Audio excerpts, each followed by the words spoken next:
అంతరాయ తిమిరోపశాంతయే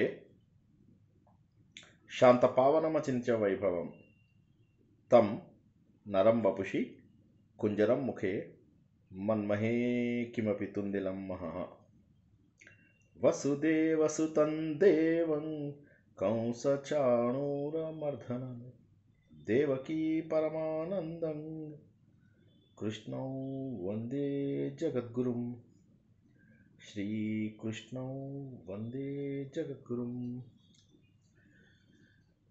భగవద్బంధువులకు, ఆత్మ స్వరూపులకు, సత్యాన్వేషులకు స్వాగతం, సుస్వాగతం. పరమ పవిత్రమైనటువంటి భగవద్గీతలో 3వ షట్కంలోనికి ప్రవేశించాం. కర్మ షట్కాన్ని పూర్తి చేసుకున్నాం, భక్తి షట్కాన్ని కూడా పూర్తి చేసుకున్నాం. ఇప్పుడు ఇక జ్ఞాన షట్కంలోకి ప్రవేశించాం. ముందుగా ఏం తెలుసుకున్నామో ఒక్కసారి రివిజన్ చేద్దాం. ఒక 5 నిమిషాలు నేను ఏం తెలుసుకున్నామో చెప్తాను ఇప్పటి వరకు. అప్పుడు అందులో ఏమన్నా ప్రశ్నలు ఉంటే అడగండి. తర్వాత మళ్ళీ మనం జ్ఞాన షట్కంలోకి ప్రవేశిద్దాం. ముందుగా కర్మ. కొద్దిగా ఇవాళ బేసిక్స్ ఉంటాయి. తెలిసిన వాళ్ళు ఆనందంతో సంతోషించండి, ఎగరండి. తెలియని వాళ్ళు కొత్తవి తెలుసుకోండి. ఏంటంటే కర్మ. కర్మ అంటే మనం ఏ పని చేసినా కర్మే. ఏ పని చేసినా కూడా, నడుస్తున్నాం, కూర్చున్నాం, తిరుగుతున్నాం, వేరే వాళ్ళ మీద చాడీలు చెప్పుకుంటున్నాం, వాడిని విన్ని తిడుతున్నాం, వాడిని విన్ని పొగుడుతున్నాం, దేవుడి గురించి మాట్లాడుతున్నాం, వేరే వాడికి సేవ చేస్తున్నాం, దేవతార్చన చేస్తున్నాం. ఇలాగ మనం చేసేటటువంటి ప్రతి పని కూడా కర్మ అంటారు. ప్రతి పని కూడా కర్మ. మనకు తెలియకుండా కూడా కొన్ని పనులు జరిగిపోతూ ఉంటాయి. జీర్ణక్రియ లాంటివి. జీర్ణక్రియ ఏమన్నాను? జాగ్రత్తగా వినండి. క్రియ అన్నాను. అలాగే శ్వాస క్రియ. క్రియ అంటే ఆటోమేటిక్గా జరిగిపోయేది. రక్త ప్రసరణ క్రియ. ఓకే, రక్తాన్ని హార్ట్ అన్ని చోట్లకి పంపిస్తూ మరి చెడు రక్తాన్ని శుద్ధి చేసేటటువంటి క్రియ. కిడ్నీలు ఏం చేస్తాయి? చెడు పదార్థాలని ఫిల్టర్ చేసే క్రియ. ఇవన్నీ మీరు ఇప్పుడు ఎంత అయింది టైం? 9 o'clock, ఇప్పుడు నేను ఫిల్టర్ చేసుకుంటాను అని మీరు అనుకోరు. ఆటోమేటిక్గా జరిగిపోతుంది. అది క్రియ. ఆటోమేటిక్గా జరిగే వాటితోటి మనకు ఏ విధమైనటువంటి సంబంధం లేదు అంటే మనకు ప్రత్యేకంగా చేసేటటువంటి ఏది లేదు. కానీ మనం చేయగలిగే పనులు ఏవైతే ఉంటాయో వాటన్నిటిని కూడా కర్మలు అంటారు. ఈ కర్మలు చేసేటప్పుడు ఏమవుతుందంటే మంచి పనులు చేసినప్పుడు మంచి ఫలితాలు వస్తాయి, చెడ్డ పనులు చేసినప్పుడు చెడ్డ ఫలితాలు వస్తాయి. అయితే ఆ ఫలితాలు వెంటనే వస్తాయా? వెంటనే రావు. అదొక్కటే హిందూ ధర్మం లోపల కొద్దిగా క్యాచ్. ఓకే, అర్థం కాని వాళ్ళు దయచేసి 10 ప్రశ్నలు వేయాలి. ఓకే, నేను 5 నిమిషాలది ఉపోద్ఘాతం ముగించాక కనీసం 10 ప్రశ్నలు రావాలి. లేకపోతే మీకు అర్థం కాలేదు అని నేను అర్థం చేసుకుంటా. ఓకే, ఏంటి ముందు ఒక్కసారి జాగ్రత్తగా కూర్చొని ఆలోచిద్దాం. ఇన్ని పనులు చేస్తున్నప్పుడు నేను మంచి చేస్తే మంచి రావాలి కదా. కరెక్ట్. ప్రకృతి నియమం అదే. మంచి చేసిన ప్రతి ఒక్కరికి మంచి జరగాలి, చెడు చేసిన ప్రతి ఒక్కరికి చెడే జరగాలి. మనం చూస్తున్నది ఏంది? వాడు అన్నీ చెడే చేస్తున్నాడు, వాడికి ఎందుకు మంచి జరుగుతుంది? వీడు అన్నీ మంచిగా చేస్తున్నాడు, అయినా చెడు ఎందుకు జరుగుతుంది? చెడు చేసిన వాడికి మంచి, మంచి చేసిన వాడికి చెడు జరిగింది అనుకుంటాం. కానీ ఇవన్నీ కూడా ఒకరోజు వచ్చేటటువంటి ఫలితాలు కాదు. కొన్ని కోట్ల జన్మలు ఎత్తాము. ఎందుకంటే సృష్టి ఎప్పుడు ప్రారంభమైంది అని మనం ఎన్నోసార్లు ట్రై చేసాం తెలుసుకోవడానికి. భగవంతుడు సృష్టిని తన సంకల్పంతో ప్రారంభించాడు అనేది తెలుసుకున్నాం. కానీ ఎందుకు అనేది కానీ, ఎగ్జాక్ట్లీ ఏ టైంలో ప్రారంభించాడు అనేది కానీ మనం చెప్పుకోలేము. సో ఏమైపోయిందంటే ఇక్కడ మనకు ఒక ప్రశ్న మిగిలిపోయింది. కాకపోతే మన పాపాలు ఎప్పటి నుంచి ఉన్నాయి అంటే, ఇప్పుడు మనం జన్మను ఎత్తాము అంటే ఖచ్చితంగా మనం కొన్ని జన్మలలో పాపాలు పుణ్యాలు చేసుకునే ఉన్నాం. అలా కొన్ని కోట్ల జన్మలలో చేసుకున్నటువంటి పాపాలు పుణ్యాలు మూటగట్టుకుని ఒక సంచిలో వేసి ఆ సంచిని భుజం మీద వేసుకుని వెళ్తున్నాం. ఇవన్నీ అనుభవించగలమా? అనుభవించలేం. ఉదాహరణకి నా దగ్గర 1,00,000 రూపాయలు లోన్ ఉంది, 1,00,000 రూపాయల ఆదాయం వచ్చింది. ఇప్పుడు నా నెట్ ఎంత? ఎవరన్నా చెప్పండి.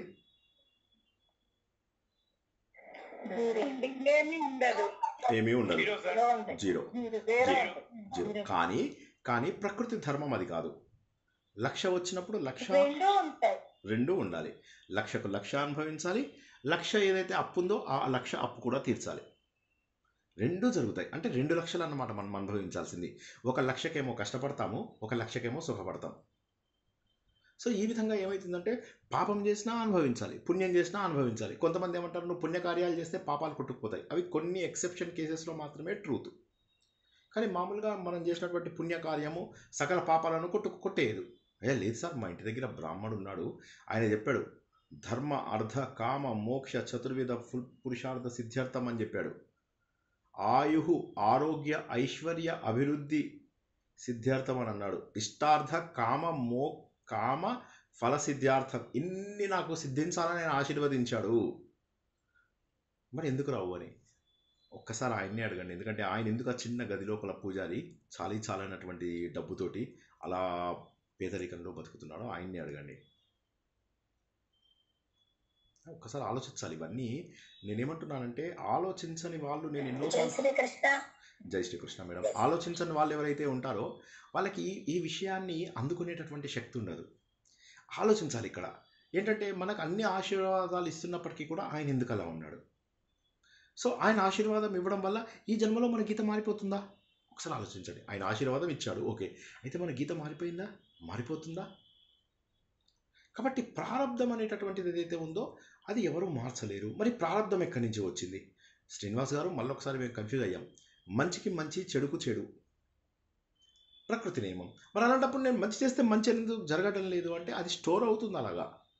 ఉదాహరణకి ఇన్కమ్ ట్యాక్స్ వాడు ఉన్నాడు, వాడు ఒక్కొక్కసారి మనకేం చేస్తాడు, 1 year తర్వాత 2 years తర్వాత మనం కట్టినటువంటి డబ్బు ఇస్తాడు. ఇచ్చినప్పుడు ఉత్తగా ఇవ్వడు, ఇంట్రెస్ట్తో సహా ఇస్తాడు. ఆ డబ్బు ఎన్ని లక్షలు మనకు రిఫండ్ రావాలో అన్ని లక్షలకి వడ్డీతో సహా ఇస్తాడు. అదేవిధంగా మనం ఇన్కమ్ ట్యాక్స్ కట్టాల్సి వచ్చినప్పుడు వడ్డీతో సహా వసూలు చేస్తాడు. కాబట్టి అది ఎక్కడికి పోదు, అది గవర్నమెంట్ డబ్బు ఎక్కడికి పోదు.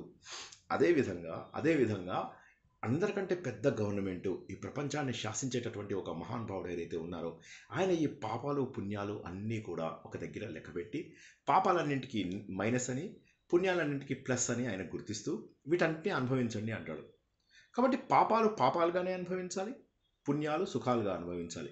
పాపాలు కష్టాలుగా అనుభవించి తీరవలసిందే. There is absolutely no option. చాలా సులభంగా ఉంది. ఒక్కసారి ఆపుతాను. ఇప్పటివరకు చెప్పింది అర్థం కాని వాళ్ళు అడగండి. 30 seconds.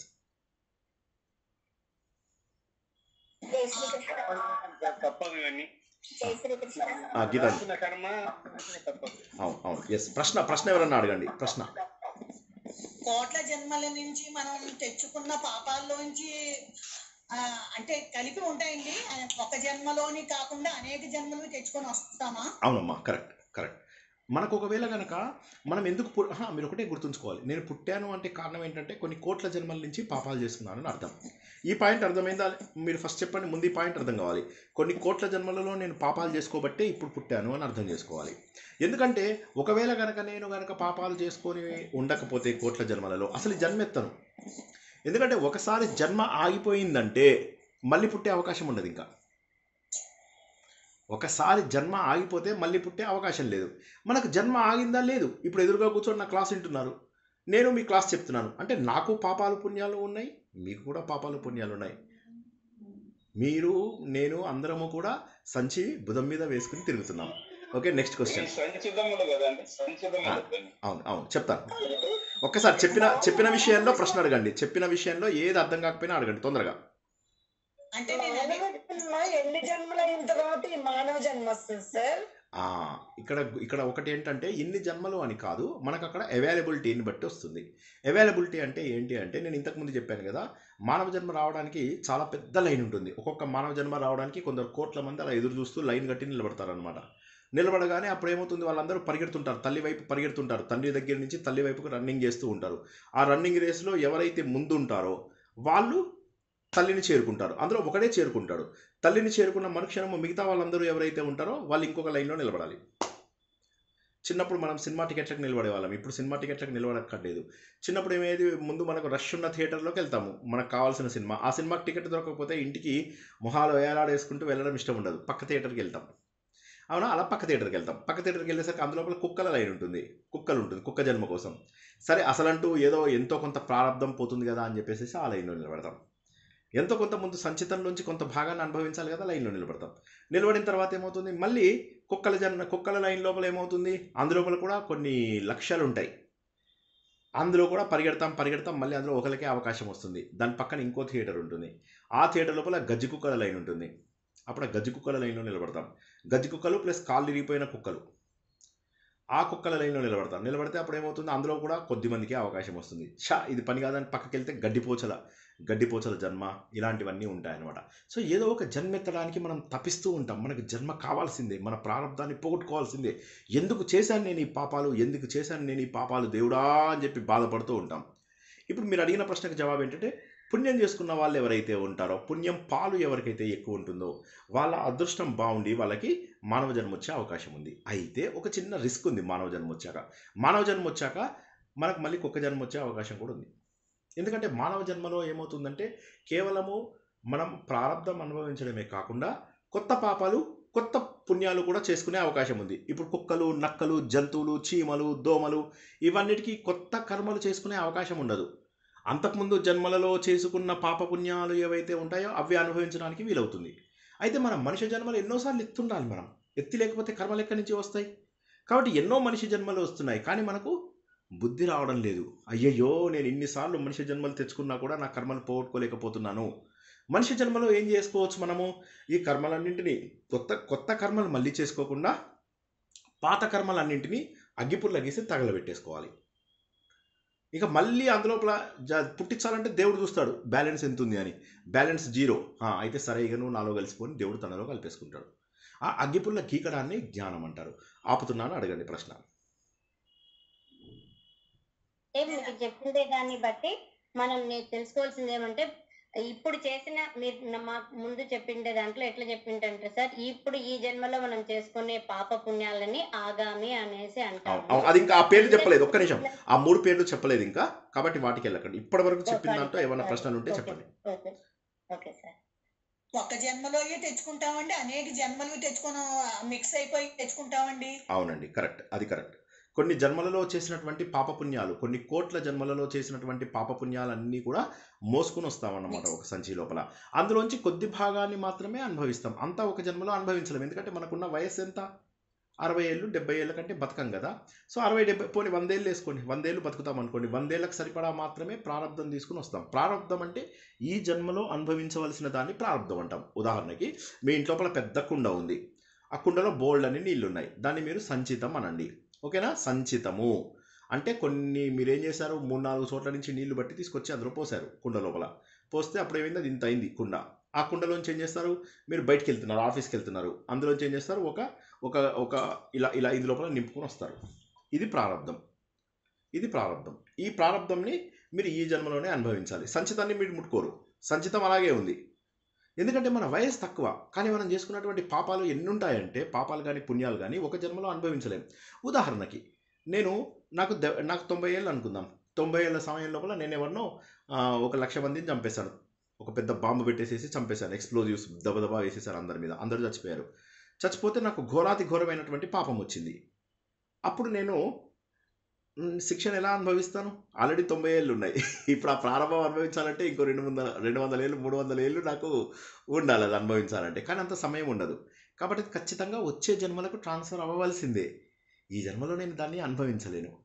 కాబట్టి ఏదైతే మనము ఈ సంచిలో వేసుకుని తిరుగుతున్నామో అందులోంచి కొద్ది భాగం మాత్రమే ఒక్కొక్క జన్మకు అసైన్ చేస్తారు. అయితే మనం అది అసైన్ చేసినప్పుడు ఏమవుతుంది, మనిషి జన్మ అప్పుడప్పుడు వస్తూ ఉంటుంది. అంటే ఒకసారి రాదు, మీకు ఎన్నోసార్లు వచ్చింది.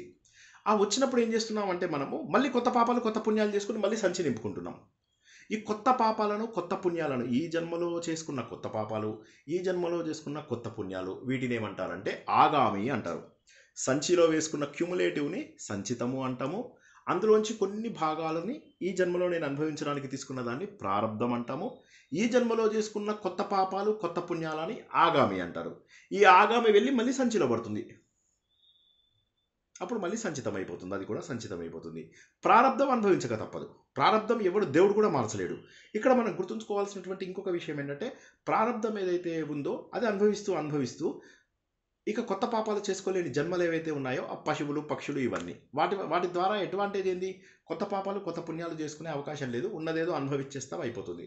మంచిగా ఎలిజబెత్ రాణి దగ్గర కుక్కగా పుట్టామనుకోండి, పుణ్యాలు పాపాలు రెండు కూడా అనుభవించేస్తాం. అమెరికాలో కుక్కగా పుట్టామనుకోండి, అందరి ఇళ్లలో పెరుగుతాము, మనుషుల్లాగానే ఇది చేస్తాము. కుక్కలు కూడా మనుషుల మీదకి వచ్చి ముద్దులు పెట్టుకుంటాయి, హగ్గి చేసుకుంటాయి, నాలుకతో ఇదంతా నాకుతాయి, నోట్లో కూడా నాలుక పెట్టి గలీజ్గా చేస్తాయి. అవన్నీ నాకంటే పడతాయి. సో కుక్కల ప్రేమ అవి చాలా గొప్పవే. కాకపోతే అలా ప్రేమగా చూసుకునేటటువంటి కుక్కలుగా పుడతాయి. కొన్ని కుక్కలు ఏమైతే రోడ్ల మీద కుక్కలుగా ఉంటాయి. వాటికి భోజనం దొరకదు, ఏం దొరకదు. సో అవి పాపాన్ని అనుభవిస్తున్నాయి. అదేవిధంగా ఒక రిచ్ పర్సన్ ఇంట్లోపల లాన్ లోపల ఉన్నటువంటి ఇదిగా ఉంటే చక్కగా రోజు వాటిని నీళ్లు చల్లుతూ వాడు మంచిగా కాపాడుకుంటాడు. అది పుణ్యం చేసుకున్న గడ్డి మొక్కలు. పాపంని అనుభవించాలంటే ఇదే గడ్డి మొక్క జన్మ ఎత్తాలి. కానీ పాపం అనుభవించాలంటే రోడ్డు మీద అందరూ తొక్కేది, పార్క్లో మనం తొక్కేది, అక్కడ పుడతాం. సో గడ్డిపోచలకి పాపం చేసేది ఏమీ ఉండదు. కొత్త కర్మలు పాపాలు పుణ్యాలు చేసుకునేటటువంటి అవకాశం ఉండదు.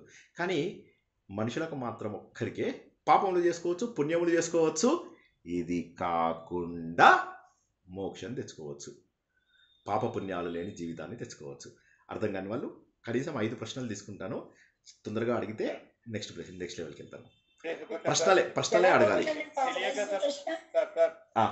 వేణుగోపాల్ గారు, తర్వాత గీతాంజలి గారు. వేణుగోపాల్ గారు, గీతాంజలి గారు. వేణుగోపాల్ గారు. తెలియక చేసిన తప్పుకు తెలిసి చేసిన తప్పుకు ఒకటే శిక్షణ. తెలియక చేసిన తప్పుకు తెలిసి చేసిన తప్పుకు అంతా ఒకటే శిక్షణ. అది దేవుడు పంచాయతీని ఎలా ఉందనేది మనం చెప్పలేము. కాకపోతే తప్పే, ఏదైనా కూడా తప్పే. అయితే తెలిసి చేసినటువంటి తప్పు ఏదైతే ఉంటుందో అది కొద్దిగా ఎక్కువ పనిష్మెంట్ వచ్చే అవకాశం ఉంది.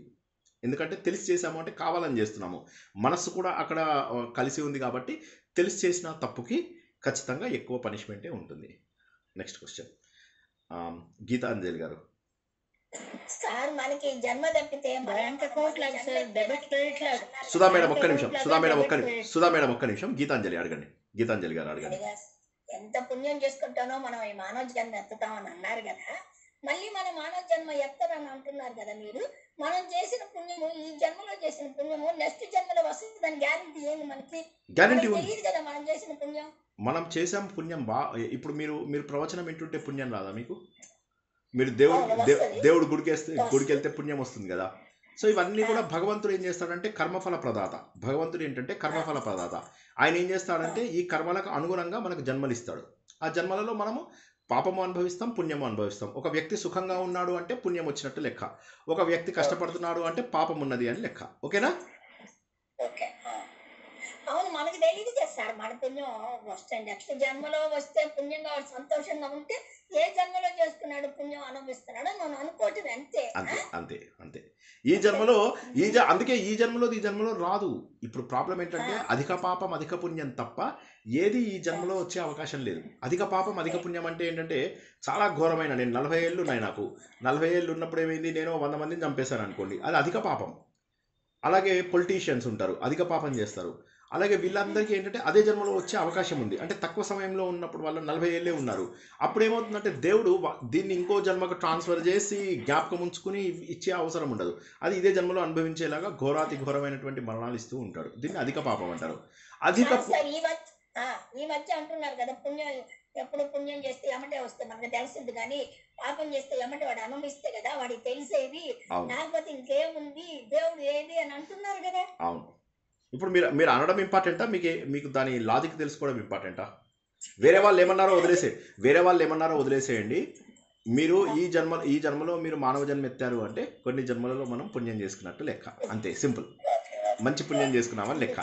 అధిక పాపము, ఒక్క నిమిషం, అధిక పాపము అధిక పుణ్యము ఇదే జన్మ. ఎంత పుణ్యం ఉంటుందంటే దేవుడు మళ్ళా వేరే జన్మలకు ట్రాన్స్ఫర్ చేయాల్సినది ఉండదు. అది అప్పుడు ఏం చేస్తాడంటే మీకు అనుభవించే సమయం ఉంటే ఇదే సమయంలో ఇచ్చేస్తాడు. ఉదాహరణకి నేను ఒక కొరియర్ సర్వీస్ ఇవ్వాలి. ఏం చేయాలి అప్పుడు? నేను ఉదాహరణకి మా ఇంట్లోంచి పైన 8th ఫ్లోర్ లోపల నేనేం చేయాలి, ఎవరికో ఏదో బుక్ ఇవ్వాలి. ఓకే, అది మాత్రమే రాసుంది. అయితే ఏమవుతుంది, వెళ్తుంటే మా అమ్మ అంటుంది ఒరే 6th ఫ్లోర్లో కూడా ఎవరికో బుక్ ఇవ్వాలి, ఆ బుక్ ఇచ్చేసే అంటుంది. అప్పుడు ఆన్ ద వే వెళ్తూ ఇస్తా. యాక్చువల్గా అయితే 6th ఫ్లోర్లో వచ్చేవాడికి అది అవసరం ఉండదు. అంటే 6th ఫ్లోర్కి వచ్చేవాడికి అది ప్రారంభంలో ఉండదు. కానీ కన్వీనియన్స్ ఉన్నప్పుడు ఏమవుతుందంటే దేవుడు అలాంటి టర్న్స్ కూడా తీసుకొని ఇస్తాడు. అంటే ఒక్కొక్కసారి మనకు ప్రారంభంలో లేనివి ఇదే జన్మలో చేసినవి కూడా అధిక పాపం అధిక పుణ్యం వస్తుంది ఒకసారి, కన్వీనియన్స్ ప్రకారము వచ్చే ఒకసారి. ఈ 2 సార్లు తప్ప ఈ జన్మలో చేసినవి ఈ జన్మలో రావడం అసంభవం.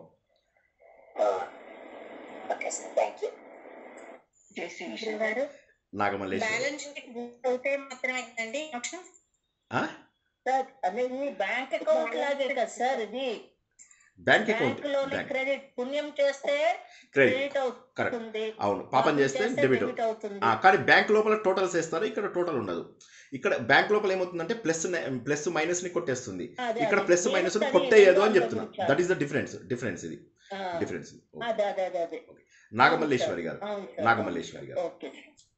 అంటే పాప పుణ్యాలు రెండు బ్యాలెన్స్ నిల్ అయితే మాత్రమే మోక్షం నిల్ కదండి. నిల్ నిల్ అవదమ్మా.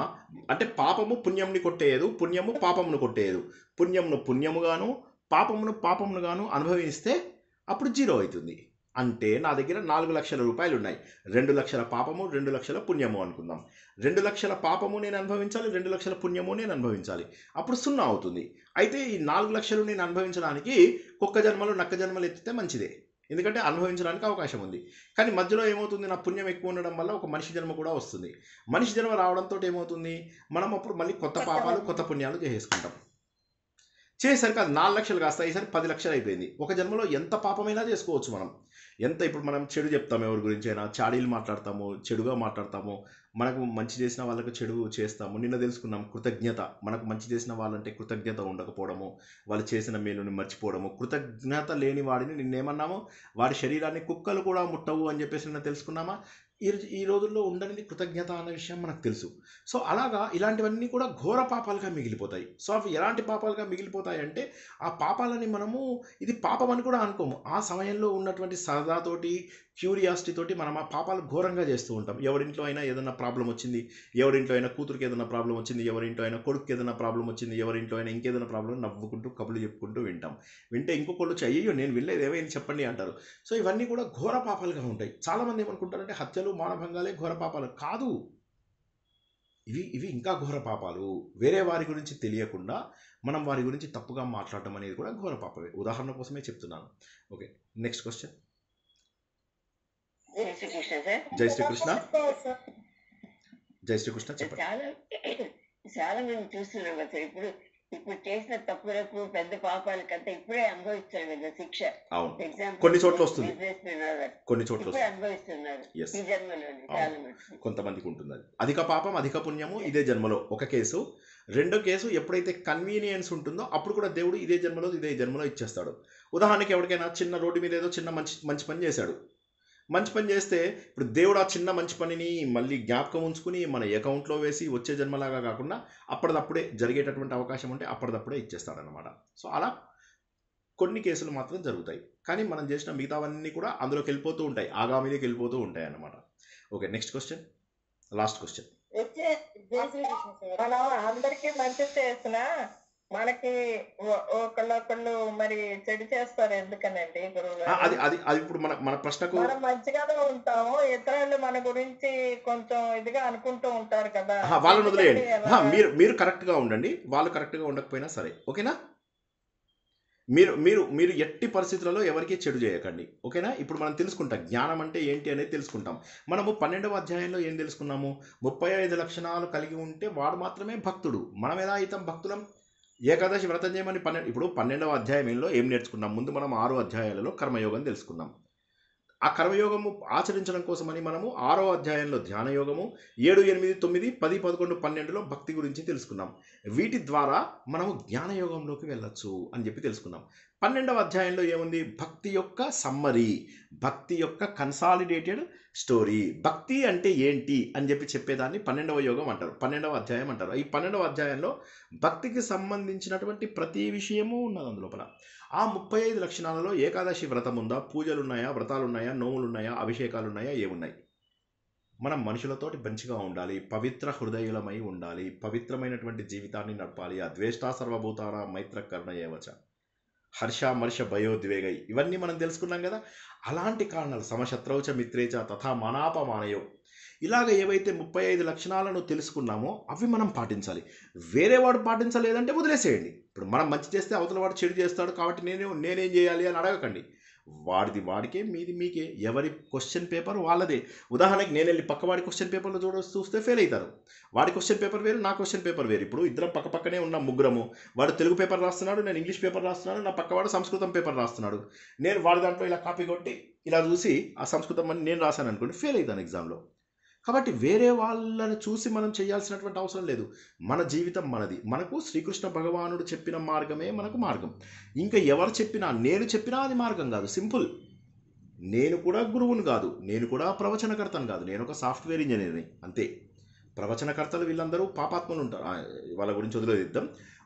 ఎవరైతే ఆశించి చేస్తారో ఈ పనులు, వాళ్ళందరినీ వదిలేసి శ్రీకృష్ణ పరమాత్మ ఏది ఆశించకుండా మనకు తన జ్ఞానాన్ని అందించాడో ఆయన చెప్పిన మార్గంలో నడవాలి అంటే 12వ అధ్యాయంలో ఇచ్చినటువంటి లక్షణాలన్నీ తెలుసుకుంటే, అవి తెలుసుకున్న వాడికి 13వ అధ్యాయంలో ప్రవేశించే అర్హత ఉంటుంది.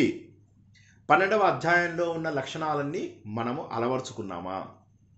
ఎవరి మీద నేరాలు చెప్పడం లేదా, ఎవరితోటి కోపంగా ఉండడం లేదా, ఎవరి మనము ఉద్వేగం మనం తెచ్చుకొని వేరే వాళ్ళకు ఉద్వేగము తెప్పిస్తున్నామా, శత్రువులని మిత్రులని న్యూట్రల్గా చూడడానికి ప్రయత్నం చేస్తున్నామా? ఒక రోజులో అవి అది ప్రయత్నం చేస్తున్నామా అంటున్నాను. అందుకే నేను అలా చేస్తున్నట్టయితే 12వ అధ్యాయం అర్థమైనట్టే లెక్క. జై శ్రీకృష్ణ. కాబట్టి వేరే వారి గురించి పట్టించుకోకండి, మీరు పవిత్రులుగా ఉండండి. జై శ్రీకృష్ణ. నెక్స్ట్ చెప్పండి. ఇప్పుడు మనము ఈ జన్మలో అనుభవించలేనంత అంటున్నారు కదా, మామూలుగా భగవద్గీత అంటే ఎంతటి పాప రాసి కుప్పాయిగా ఒక అగ్గిపుల్లతో చూస్తే అంత రాసి ఎట్లా భస్మీకోటం అవుతుందో అట్లా మనం ఇలా ఉంటే భస్మీకోటం అయిపోతాయి అని చెప్తారు కదా. Next correct. అదే మనం తెలుసుకోబోతున్నాం. ఇంకా తెలుసుకోలేదు అది. ఆ పాయింట్ మనం ఇంకా తెలుసుకుంటాం. ఆ పాయింట్ ఇంకా తెలుసుకోలేదు. అగ్గిపుల్ల గీయడం అనేది ఇంకా అగ్గిపుల్ల దాకా గీయడం రాలేదు మనం. చెప్పండి. ఇంకా అగ్గిపుల్ల గీయలేదు.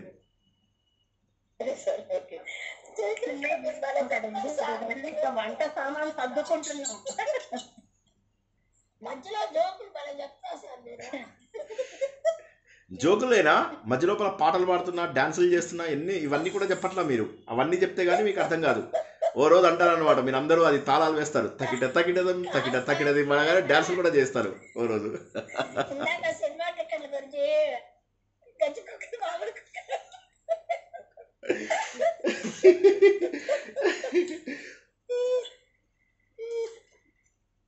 Okay, next question. ఇది ఇవాళ ఫండమెంటల్స్ మనం నేర్చుకునేది. 13వ అధ్యాయము ప్రారంభించుకోము. ఓకే, ఫండమెంటల్స్ తెలుసుకుంటాము. కాకపోతే ఇంక ఇది ఇది కనుక నెగ్లెక్ట్ చేస్తే మీకు 13, 14, 15 అర్థం కావు. అందుకోసమని ఇవాళ కొద్దిగా దీనికి పెట్టాను అన్నమాట. ఇంకెవరికైనా ప్రశ్నలు ఉంటే అడగండి. ఇదే దాంట్లో ప్రశ్నలు అడగండి, చెప్పిన దాంట్లో ప్రశ్నలు అడగండి. Very good. ఇప్పుడు ఏమైందంటే ఏంటి, ఎవరైనా అడగబోతున్నారా? జై శ్రీకృష్ణ సార్. అన్నారు కదండి, జ్ఞానజ్యోతి కదా. అగ్గిపుల్లని జ్ఞానం అంటారు. అందులోకి ప్రవేశిస్తున్నాం. ఇంకా ప్రవేశించలేదు కదా. ధర్మలత గారు చెప్పండి. ఇప్పుడు మానవ జన్మ వచ్చింది కదా సార్, మనకు మళ్ళీ జన్మ వస్తుందో రాదో అంటారు కదా. వస్తుందో రాదో అని ఎక్కడ చెప్పాను? కాదు, వస్తుందో రాదో చెప్పలేదు.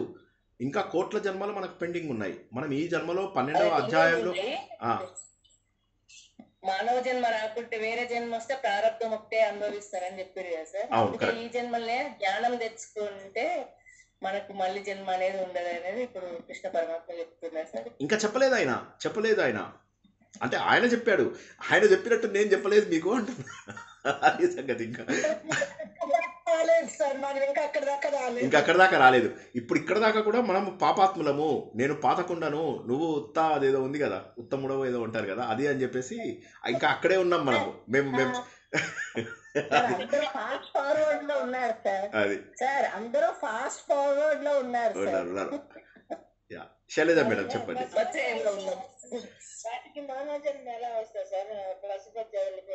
పశుపక్షాదులకి ఒక జన్మది కాదు కదా, అది కొన్ని కోట్ల జన్మలలో చేసుకున్న పాపపుణ్యాల వల్ల మనము మనిషి జన్మెత్తుతాము, పశువుల జన్మెత్తుతాము, దేవతల జన్మెత్తుతాము, రాక్షసుల జన్మెత్తుతాము, యక్షుల జన్మెత్తుతాము, యక్ష గంధర్వుల జన్మెత్తుతాము, విద్యాధరుల జన్మెత్తుతాము, నీటిలలో చేపల జన్మెత్తుతాము. ఏ జన్మైనా రావచ్చు. దేవతలుగా ఎన్నోసార్లు జన్మించాం మనం. దేవతలుగా జన్మించి ఇంద్రుడి సభ లోపల ఉన్నాం. చెట్లు చేమలు కీటకాలు వాటికి జ్ఞానం లేదు కదా, మళ్ళీ అవి ఈ జ్ఞానం ఉండే జన్మలకు రావా? వస్తాయి మీకు. అందుకే ఏమంటున్నానంటే మీకు ఉన్నటువంటి 2 లక్షల పాపపుణ్యాలలో ఆటోమేటిక్గా ఒక జన్మ మానవ జన్మ వస్తుంది, ఒక జన్మ మానవ జన్మ వస్తుంది, ఒక జన్మ దేవత జన్మ వస్తుంది, ఒక జన్మ రాక్షస జన్మ వస్తుంది. ఆల్టర్నేట్స్ వస్తూ ఉంటాయి. అందులో అన్నిట్లోకి కూడా గొప్ప జన్మ మానవ జన్మ, దేవతల జన్మ కంటే కూడా గొప్ప జన్మ మానవ జన్మ. కాబట్టి మానవ జన్మ రావాలని కోరుకోవాలి. వచ్చిన తర్వాత ఏం చేస్తాము? వీడి మీద వాడి మీద పక్కింటిది తెలుసా ఏం చేసిందో అని చెప్పి స్టార్ట్ చేస్తాం. పక్కింటోడు తెలుసా మొన్న ఒక బిట్టు కొన్నాడు, అది లాస్ అయింది అని చెప్పి సంతోషిస్తాం. వాటికి జన్మ అదే పని, అదే రొటీన్ గా వస్తుందా? అవి పుణ్యం చేసుకునే అవకాశం ఉండదు. మీరు ఒక్కటి గుర్తుంచుకోండి, ఏదో జన్మలో మనం చేసుకున్న పాపపుణ్యాల వల్ల మనము కూడా కీటకాలుగా చీమలుగా పుట్టాము. మనం కూడా మానవ జన్మ. ఆ కీటకాలకు ఎట్టొచ్చింది మానవ జన్మ? ఎందుకంటే మనకు పాపపుణ్యాలు కుండలో ఉన్నాయి కదా. ఈ జన్మలో అనుభవించేది కొద్ది భాగం అనుభవించి వచ్చేసింది. అనుభవించిన తర్వాత మళ్ళీ మనం ఫ్రెష్గా కుండలోంచే తీసుకుంటాం కదా. ఆ కుండలోంచి మళ్ళీ పుణ్యం తీసుకున్నాం. నా దగ్గర ఈ వాటర్ బాటిల్లో ఇప్పుడు ఇది చీమ అనుకోండి, చీమ అయినప్పుడు ఏం చేస్తాను? ఈ వాటర్ బాటిల్లో ఉన్న నీళ్ళన్నీ తాగేసాను, పక్కకు వచ్చేసాను. ఇప్పుడు మళ్ళీ నేను నెక్స్ట్ జన్మ ఎత్తాలంటే మళ్ళీ కుండలోంచే కదా తీసుకోవాల్సింది. ఆ కుండలో పాపం ఉంది, పుణ్యం ఉంది. అందులోంచి పుణ్యం తీసుకున్నాను అనుకోండి, నేనప్పుడు మళ్ళీ మనిషి జన్మ ఎత్తే అవకాశం ఉంది. అట్లా ఆ స్టోరేజ్లోంచి ఏదైతే మనకు స్టోర్ అయ్యి ఉందో అందులోంచే తీసుకుంటాం. భగవద్గీత చదివితే ఆచరించాలన్నారు కదా, ఆచరిస్తే ప్రతి అధ్యాయం మనం పాస్ అయితే మోక్ష సన్యాస యోగం ఉంది కదా. అవును, ఖచ్చితంగా అది మనం చేయగలుగుతామా? ఆచరించడం అంటే తమాషా కాదు. ఆచరించగలం. లేదు, భగవద్గీత ఆచరించడము అత్యంత సులభం. ఇప్పుడు మీరు అందరూ చేసేటటువంటి వాటికంటే అత్యంత సులభమైన మార్గంలో తీసుకెళ్తున్నాను నేను. మీకు ఏం చేస్తున్నానంటే శివ సినిమాలో లాగా ఉందిరా సులువైన దారి అని చెప్పేసి చెప్తున్నాను. సెప్టెంబర్, మార్చ్, ఇప్పుడు మిమ్మల్ని అందరినీ సెప్టెంబర్ నుంచి మార్చికి తీసుకెళ్తున్నా, మార్చి నుంచి సెప్టెంబర్కి తీసుకొస్తున్నా. కానీ మీరు ఏం చేస్తున్నారంటే ఎప్పుడు కూడా చిట్టీలు పట్టుకొని వెళ్ళట్లేదు. ఆ చిట్టీల దగ్గర ఉంచుకోండి. ఎప్పుడు కూడా ఆ సులువైన దారిలో వెళ్ళండి. ఏంటి ఆ సులువైన దారి? భగవద్గీతలో చెప్పింది చాలా ఈజీ టు ఫాలో. మిగతావి మీరు చేయడం చాలా కష్టము. భగవద్గీతలో ఏమన్నాడు? ఆచరణ గ్రంథం ఇది. భగవద్గీత పారాయణ గ్రంథం కాదు కదా. 12-15 అధ్యాయాలు వదిలేస్తే మిగతావి పారాయణ చేయమని ఎక్కడా లేదు కదా. సో కాబట్టి ఏంటంటే ఈ ఆచరణ లోపల మనం చాలా సులువుగా మనం మానవ జన్మ తెచ్చుకుంటాం, దాటిపోతాం. భగవద్గీత 18 అధ్యాయాలు చదివే లోపల మీకు మోక్షం రావాల్సిందే. అంటే దాన్ని ఆచరిస్తున్నామా లేదా? అర్జునుడు ఎదుగుతున్నట్టుగా మనం ఎదుగుతున్నామా లేదా? 12వ అధ్యాయంలో మనం ఏమని తెలుసుకున్నాము? గర్భగుడిలోకి ప్రవేశించాం, దేవుడికి దండం పెట్టుకున్నాం, అలా ముందుకెళ్తున్నాం 13, 14, 15వ చాప్టర్ వచ్చేసరికి దేవుళ్ళలో కలిసిపోయాం. భగవద్గీత అయిపోతుంది. భగవద్గీతలో లాస్ట్ చాప్టర్ 15వ చాప్టర్. అందులో కూడా మనం భగవంతుల్లో కలిసిపోయాం. దాన్నే పురుషోత్తమ ప్రాప్తి యోగం అంటారు. భగవంతుల్లో కలిసిపోవాలి అంటే, ఆ పురుషోత్తమ ప్రాప్తి రావాలి అంటే, జీవుడు దేవుడుగా మారాలంటే, ఈ నరుడు నారాయణుడిగా మారాలంటే, ఈ మానవుడు మాధవుడుగా మారాలంటే జ్ఞానం అవసరము. 13, 14లో ఉన్నటువంటి జ్ఞానం అవసరం. మాటలు వింటుంటే తన్మయం అయిపోతుంది సార్ ఆ 3 వాక్యాలు. అదే నేను నిజంగా చెప్తున్నాను తెలుసా, భగవద్గీత చదివాక లైఫ్ మారకపోవడం అసంభవం. అంటే మీరు ఏం విన్నారు? మీరు టైంపాస్కి వింటే అది వేరే సంగతి. కానీ శ్రద్ధగా విన్న వాళ్ళకి జీవితం మారకపోవడం అసంభవం. కానీ మనం ఏంటంటే రకరకాల పని హడావిడి కదా. మనకంత హడావిడి, క్రమశిక్షణ లేనటువంటి జీవితం. ఆ క్రమశిక్షణ లేనటువంటి జీవితం వల్ల ఏమైపోతుందంటే మనకు పాటించడానికి ఇష్టం అనిపించదు. అన్ని హడావిడే. నేను చెప్పే కదా, టీ తాగడానికి హడావిడి. నేను చెప్పే కదా, ఒక చోటుకి వెళ్తే వాడు టీ నేను కప్పు కింద పెట్టే లోపల 8 మంది నా మీద కప్పు పెట్టేశారు. వీళ్ళందరూ భక్తులు, వీళ్ళందరూ ఆ రామాయణం పారాయణం చేయడానికి వచ్చారు. సో నేనేమంటున్నానంటే ఇదంతా పాపాత్ములు. వీళ్ళందరూ పాపాలు అలా కొండలుగా చేర్చుకుంటున్నారు. దేవుడి దగ్గరికి వెళ్ళి జనాలను తొయ్యడము, దేవుడి దగ్గరికి వెళ్ళి పురోహితుడి చేతిలో 10 పైసలు పెట్టి దేవుడిని ఎక్కువసేపు చూడడం, మనం ఎక్కువసేపు చూడడం వల్ల లైన్ లోపల జనాలందరినీ ఆపడము, దేవుని ఇలా దండం పెట్టుకుంటారు కొంతమంది. ఇలా దండం పెడితే అయిపోయింది, వెనక వాళ్ళకి దేవుడు కనిపించాడు. సో ఇవన్నీ తెలిసి తెలియక చేస్తున్నటువంటి పాపాలు. పుష్కరాలలో స్నానం చేయడానికి వెళ్తారు, అందులోపల మన కాళ్ళు కడుక్కుంటారు. ఒక నాతో వచ్చిన కొలిగు అయితే ఒకడు చెప్పులు నీళ్ళలో కడుగుతున్నాడు. ఎక్కడ? ఎగ్జాక్ట్లీ మేము స్నానం చేసే దగ్గర. వీళ్ళని ఏం చేయాలి? ఎప్పటికీ వీళ్ళకి అంటే ఈ పాపాలలోంచి ఎప్పుడు బయటకు వస్తారు? వాళ్ళకి టైమే లేదు కదా. నా దగ్గర 70 ఏళ్ళ వాళ్ళు వచ్చినా కూడా, ఏ శ్రీనివాస్ నీ దగ్గర మస్తు పైసలు ఉన్నాయి, నువ్వు ఊళ్ళో అపార్ట్మెంట్ కొనుక్కుంటావా? నీకు తక్కువకి ఇప్పిస్తా, నీకు అగ్గువలు ఇప్పిస్తా.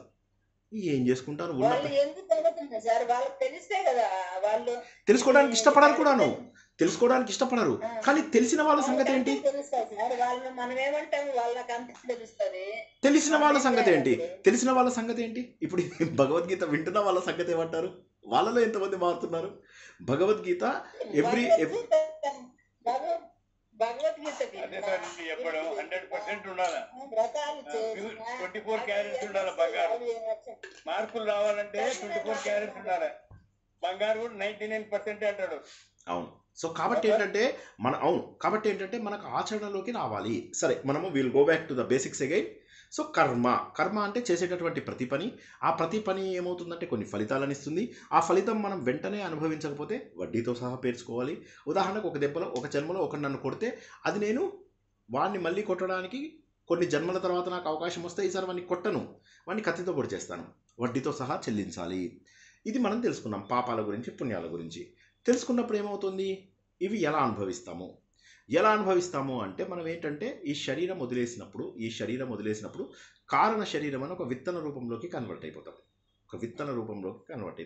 విత్తనం మనం చూస్తూ ఉంటాం కదా, సీడ్స్ అంటాం కదా, విత్తనాలు. ఆ విత్తనాల రూపంలోకి కన్వర్ట్ అయిపోయినప్పుడు అప్పుడు ఇంకా మనకు మనసు, బుద్ధి, ఆలోచన చేసే శక్తి, చూసే శక్తి, చెవులు వినే శక్తి ఇవేమీ ఉండవు. విత్తన రూపంలో ఉంటాం. ఆ విత్తన రూపంలో ఉండి మనం ఏమవుతాము? మబ్బులలో కలిసిపోతాము, మబ్బుల్లాగా తయారవుతాము, వర్షంలాగా మారుతాము, భూమిలోకి ప్రవేశిస్తాము, భూమిలో ఆహారంగా మారిపోతాము, తండ్రి శరీరంలోకి ప్రవేశిస్తాము, తండ్రి శరీరం నుంచి తల్లి శరీరంలోకి ప్రవేశించిన తర్వాత తల్లి శరీరం లోపల మనము రూపం ఎత్తుకోవడం ప్రారంభమవుతుంది. అప్పుడు మనకు, ఇప్పుడు జాగ్రత్తగా వినండి, పంచభూతాలు, పంచ జ్ఞానేంద్రియాలు, పంచ కర్మేంద్రియాలు, పంచ ప్రాణాలు, మనస్సు, బుద్ధి, చిత్తము, అహంకారము, ఇవన్నీ కూడా శరీర రూపము, తర్వాత మనస్సు రూపము రెండు కూడా తయారవుతుంది. అంటే ఒక శారీరక రూపము, ఒక మానసిక రూపము, ఇవన్నీ డెవలప్ అవుతాయి. ఒక్క రోజులో డెవలప్ అయితే లేదు. శరీరం డెవలప్ అవడానికి 9 నెలలు అవుతుంది. తర్వాత బయటకు వచ్చిన తర్వాత బయటికి రాగానే ప్రాణం స్టార్ట్ అవుతుంది. వాయువు పీల్చుకుంటాం. మొదటి శ్వాసను తీసుకుంటాం. మొదటి శ్వాస తీసుకున్న తర్వాత మెల్లమెల్లగా 5 ఏళ్ళకి, 10 ఏళ్లకు, 15 ఏళ్లకు, 20 ఏళ్లకు, 25 ఏళ్లకు, 30 ఏళ్లకు మనసు వికసించడం మొదలెడుతుంది. మనస్సు, బుద్ధి వికసించడం మొదలెడుతుంది. ఇలా మనకు మనస్సు, బుద్ధి ఇవన్నీ కూడా ఏర్పడతాయి. ఆ ఏర్పడిన మనసు, బుద్ధిని ఏం చేస్తాం మనము? విశ్వం విష్ణు వశకారో భూత భవ్య భవత్ప్రభు అంటాం. లేకపోతే జయ హనుమాన జ్ఞాన గుణ సాగర హనుమంతుడి మీద పోరాటం ప్రకటిస్తాం. హడలిపోతున్నాడు దేవుడు. ఇలాంటి పాపాత్ములు ఎక్కడ దొరికారు నాకు అని చెప్పేసి పిచ్చి పారాయణాలు చేస్తూ, పిచ్చివన్నీ చేస్తూ నా మీద ఎలా పడుతున్నారు వీళ్ళు అని చెప్పేసి హడిలిపోతున్నాడు. వీళ్ళందరూ ఏమో మేము గురువులం, మీరు కిందే ఉండండి, మేము పైనే ఉంటాం అని చెప్పేసి ఎంతసేపు కూడా ఎవరిని ఎదగనీయకుండా చేస్తున్నారు. దీనివల్ల ఏమవుతుంది? అసలు తత్వం తెలుసుకోకుండా మనస్సుని మనం అక్కడ ఆపేస్తున్నాం, ఎదగకుండా ఆపేయడం వల్ల ఏమైంది? ఇది ఇక్కడ ఆగిపోతుంది. ఇక్కడ దాకా ఎదగాలి మనం, కానీ ఇక్కడే ఆగిపోతుంది. ఆగేసరికి ఏమవుతుంది? ఈ జన్మని ఇలాగా కొనసాగిస్తాం, చచ్చిపోతాం. మనం కూడా అందరిలాగా పిల్లల్ని పెంచుతాం, మన వాళ్ళని ముద్దు చేస్తాము, చచ్చిపోతాం. చచ్చిపోయిన తర్వాత చీమగా, దోమగా పుడతాం, లేదా మనిషిగా పుట్టినా కూడా ఏ తురక కంటిలోనో పుడతాం. అన్నం దొరకదు, అక్కడ చచ్చూరుకుంటాం. 55 కంట్రీలు ఉంటే వాళ్ళకు 45 కంట్రీల లోపల భోజనాలు లేవు వాళ్ళకి. సో పేదరికంలో మగ్గుతాం, లేదా ఘోరంగా కాళ్ళు చేతులు లేకుండా పుడతాం, ఇంకేదైనా అవయవాదీంతో పుడతాం, లేదా పెద్ద పెద్ద రోగాలతో పుడతాము. కాబట్టి ఏమవుతుందంటే దొరికింది ఇదే జన్మ, ఇంకా చివరి జన్మ, ఇంకా ఈ జన్మను దాటకూడదు. ఈ భగవద్గీత అయిపోయే లోపల నేను ఎంతో కొంత అర్థం చేసుకోవాలి. మళ్ళీ ఫ్రెష్ బ్యాచ్ వచ్చే లోపల మళ్ళీ నేను చాలా వరకు పరిణతిని సాధించాలి. ఎలా వస్తుంది?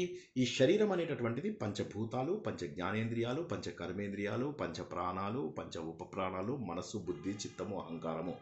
మనస్సు అంటే సంకల్పాలు చేసేది, బుద్ధి అంటే డెసిషన్స్ తీసుకునేది, చిత్తము అంటే అన్నింటినీ సేకరించి ఇక్కడ పెట్టుకునేది, మెమొరీ. తర్వాత అహంకారం అంటే ఈ పని నేను చేస్తున్నా, అంటే అహంకారం అంటే పొగరు కాదు, అహంకారం అంటే నేను అనే భావన.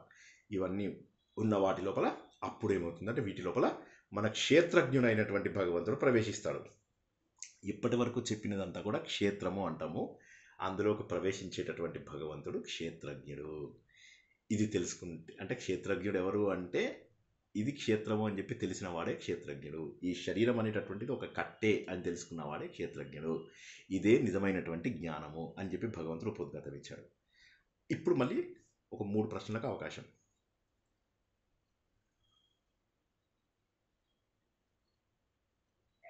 సార్ నమస్కారాలు 5 రకాలుగా చేయాలంటారు కదా సార్. దేవుడికి నమస్కారం చేసేటప్పుడు తలపైనే చేతులు పట్టుకొని చేయమంటారు. చేయొద్దు, ఏమక్కర్లేదు. శుభ్రంగా మీరు మానసిక నమస్కారాలు చేయండి. వేరే వాడికి ఇబ్బంది కలిగించే ఏ పని చేయకండి ఇప్పటి నుంచి, సరేనా? Okay madam.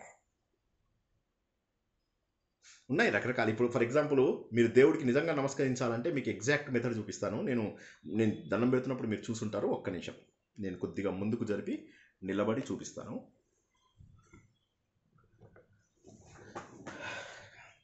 నేను కనిపిస్తున్నానా? మంచిగా క్లియర్గా ఉన్నానా?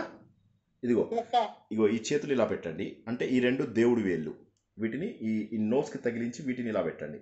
ఈ ఎదురుగా ఉన్నటువంటిది దేవుడి విగ్రహం కానీ మీరు శక్తిని తీసుకునేది కానీ ఇలా పెట్టి పూజించండి దేవుణ్ణి. ఇలాగా పూజించిన తర్వాత చివరికి దాన్ని ఇలా తీసుకొచ్చేసి గుండెకి పెట్టండి.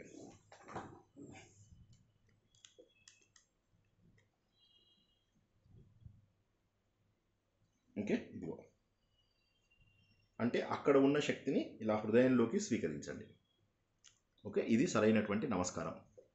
జై శ్రీకృష్ణ.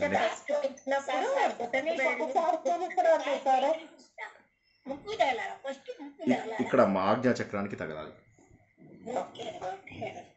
మీరు అనవసరంగా దేవుడిని మీకు కనిపించేలాగా చేసుకొని వేరే వాళ్ళకి కనిపించకుండా చేయకండి. ఇంకొకసారి ఇట్టి పరిస్థితుల్లో ఆ పాపం చేయకండి. జై శ్రీకృష్ణ. Next question. అందరికీ జ్ఞానం అంటే అర్థమైందా? పంచభూతాలు, పంచ జ్ఞానేంద్రియాలు, పంచ కర్మేంద్రియాలు, పంచ ప్రాణాలు, పంచ ఉపప్రాణాలు, మనసు, బుద్ధి, చిత్తం, అహంకారము, ఇవన్నిటిని కలిపితే క్షేత్రము అంటారు. ఇందులో భగవంతుడు ప్రవేశిస్తే దాన్ని క్షేత్రజ్ఞుడు అంటారు. క్షేత్రజ్ఞుడు అంటే ఆత్మ, క్షేత్రజ్ఞుడు అంటే పరమాత్మ, క్షేత్రజ్ఞుడు అంటే ప్రత్యేగాత్మ. ఓకేనా? దీనిని ఇదేదైతే ఉందో అది, ఈ విషయాన్ని తెలుసుకోవడమే జ్ఞానము. జ్ఞానం ద్వారా మనకు వచ్చేదాన్ని జ్ఞేయము అంటాం. ఈ ప్రపంచంలో ఉన్నటువంటివన్నిటిని ప్రకృతి అంటారు. మన భగవంతుడు లోపల ఆత్మస్వరూపంలో వస్తేవన్నీ పురుషుడు అంటారు. ప్రకృతి పురుషుడు, ప్రకృతి పురుషుడు.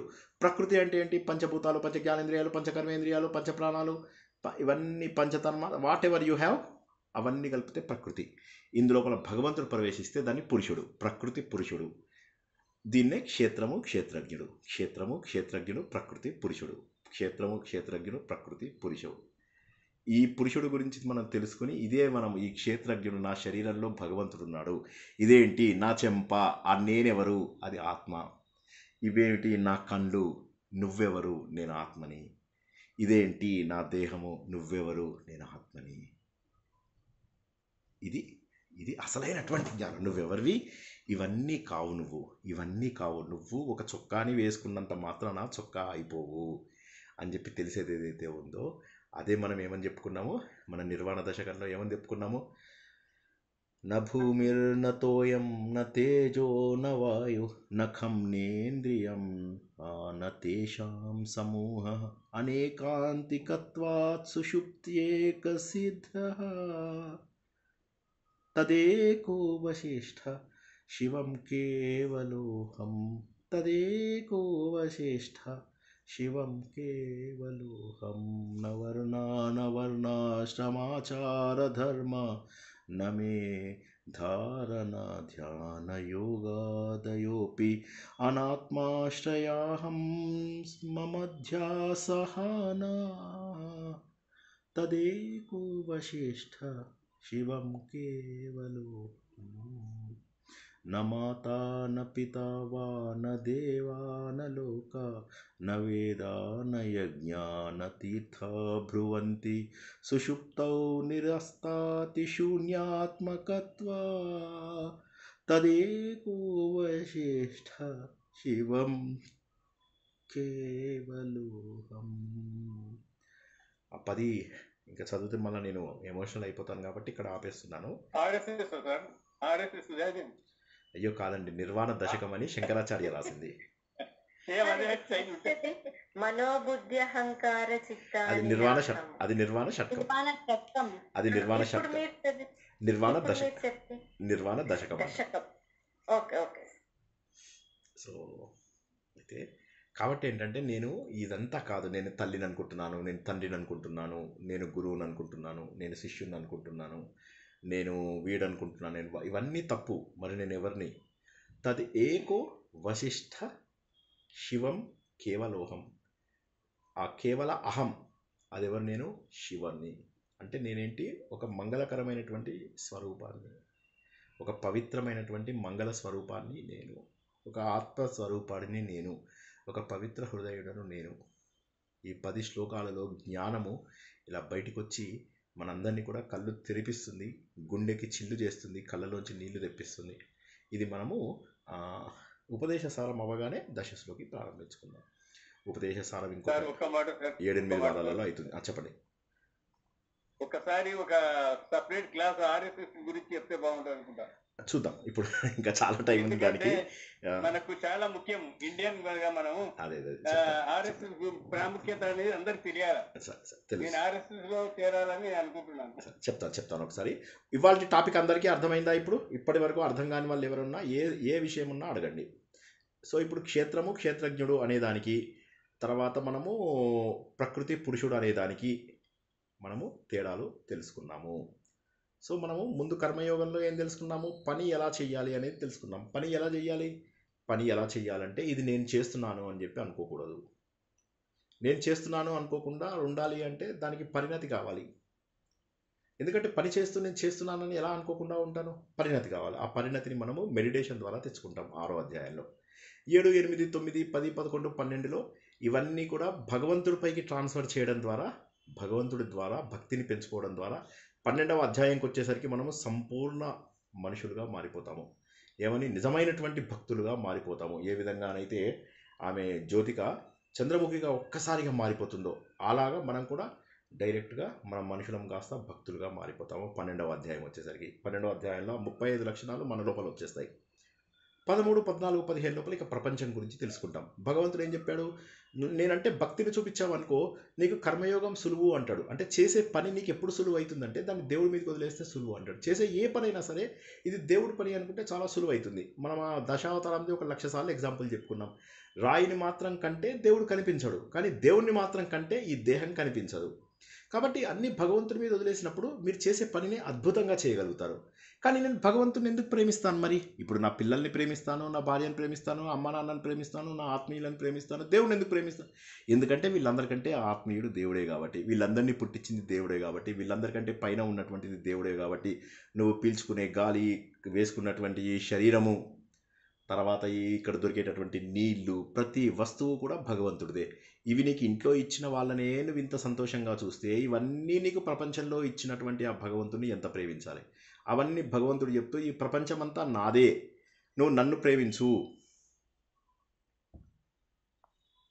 అని చెప్పి చెప్తాడు. ఒక్క నిమిషం కట్ అయినట్టుంది.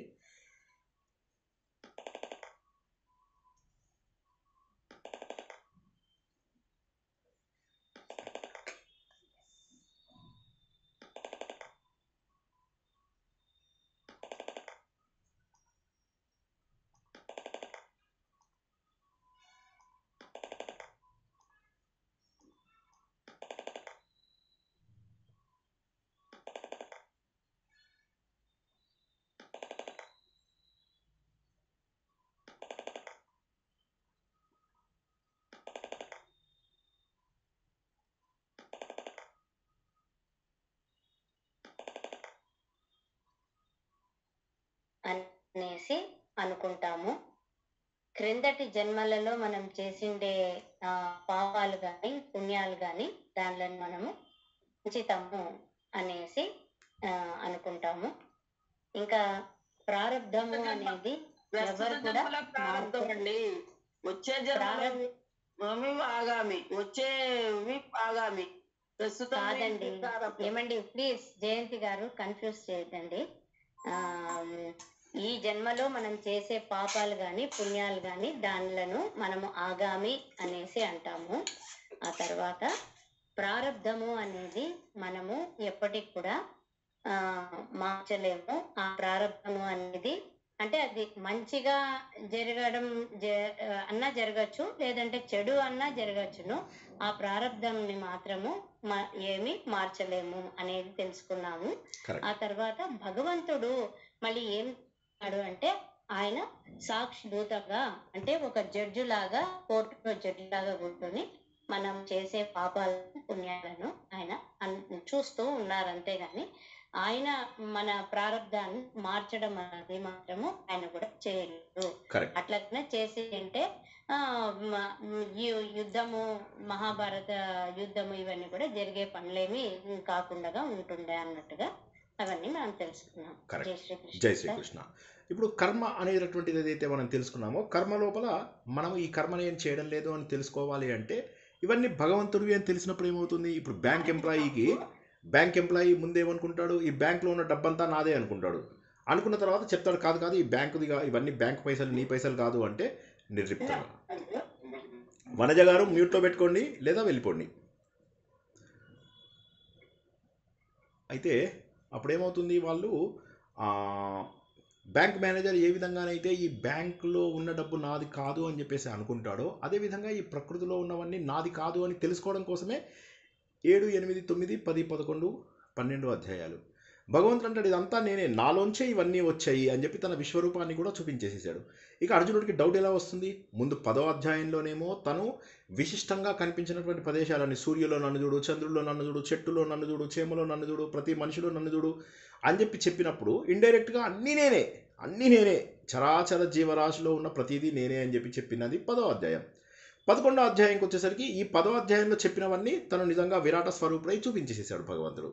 చూపించేసరికి ఇప్పుడు ఏమైంది, అర్జునుడికి తన సమస్యలన్నీ కూడా తగ్గిపోయి మోహం మొత్తము పోయి 12వ అధ్యాయం లోపల నిజమైన భక్తుడు ఎలా ఉండాలంటే ఇలా దండం పెట్టాలా, ఇవన్నీ ఆలోచించాడు.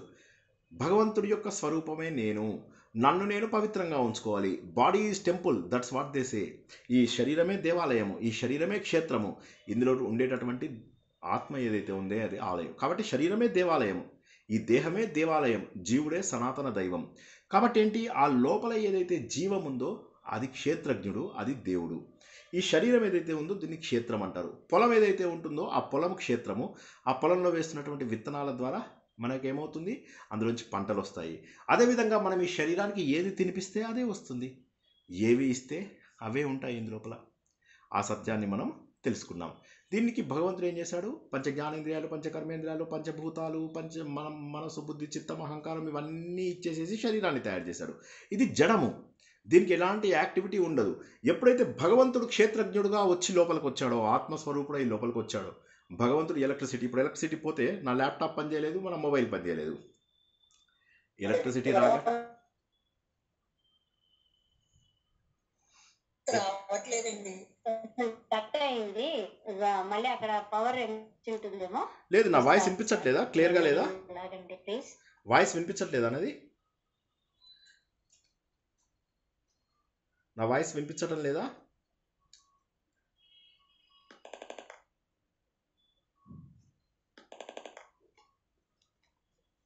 Hello hello hello hello hello hello hello hello.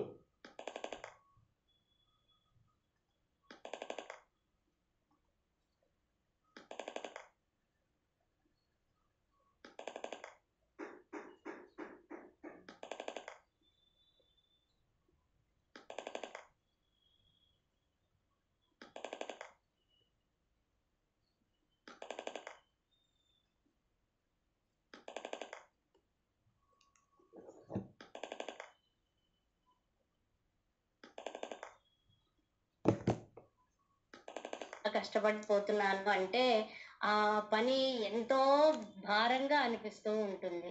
కానీ ఎప్పుడైతే మనము ఇది చేయడం లేదు, నాకు ఇంత శక్తి ఆ భగవంతుడే ఇస్తున్నాడు, ఆ భగవంతుడే నా చేతులను కాళ్ళను వదిలిస్తూ నాతో పాటు చేస్తున్నాడు అన్న భావన ఏ రోజైతే తీసుకొని వస్తాము, ఆ రోజు ఖచ్చితంగా అంటే చాలా సులభంగా పని అయిపోతూ ఉన్నట్టుగా నేను గమనించిన. కరెక్ట్, వండర్ఫుల్, జై శ్రీకృష్ణ, బాగా చెప్పారు. కరెక్ట్, అది ముఖ్యమైనటువంటిది. అంటే నేను చేయడం లేదు అన్నప్పుడు పనిని మనం చాలా గ్రాండ్గా చేయగలుగుతాం. ఎమోషన్స్ లేకుండా పని చేస్తే చాలా గ్రాండ్గా చేస్తాము. సో వీటితోటి మనకు కర్మ షట్కము, భక్తి షట్కము అయిపోయింది. కర్మ షట్కంలో ఏమో నేను పని చేయాలి, పని యొక్క ఫలితం గురించి ఆలోచించకూడదు, పనిని నేను కోరికతో చేయకూడదు. ఏదైనా పనిని కనుక నేను కోరికతో పెట్టుకుని చేస్తే 2 భూతాలు ఇక్కడ కూర్చుంటాయి నా మీద.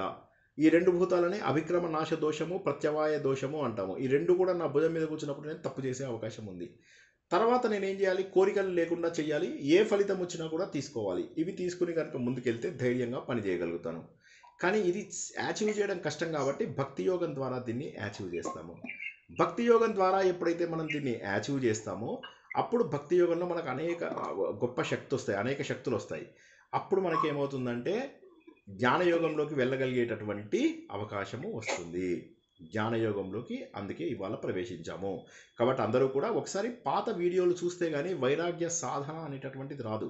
వైరాగ్యము అంటే ఏంటి? వైరాగ్యం అంటే వదలడం కాదు, ఎదగడం, ఇవన్నీ దాటి వెళ్ళిపోవడము. వీటన్నిటికంటే మనం చూస్తున్నటువంటి సుఖాలన్నీ ఇవన్నీ కూడా టెంపరీ అని తెలుసుకుని వీటికంటే ఉన్నతమైన సుఖం ఉంది అని చెప్పి వీటన్నిటిని దాటడం.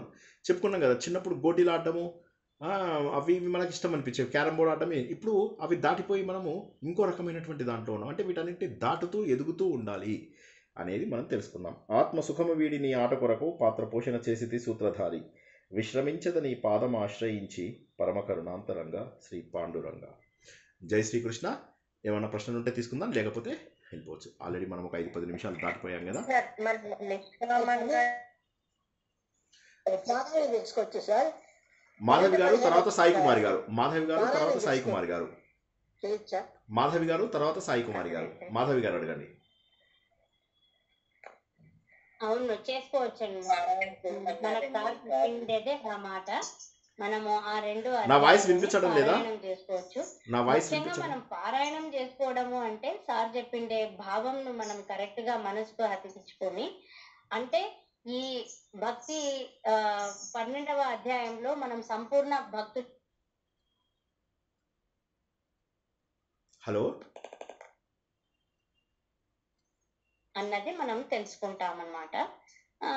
కాబట్టి ఇప్పుడు ఈ రెండు మనం చదవడం, పారాయణము అనేది ముఖ్యంగా పెట్టుకోకుండా ప్రతి ఒక్క శ్లోకానికి అర్థంను తెలుసుకొని దాన్ని ఆచరించడమే మనము దృష్టిగా పెట్టుకోవాలి.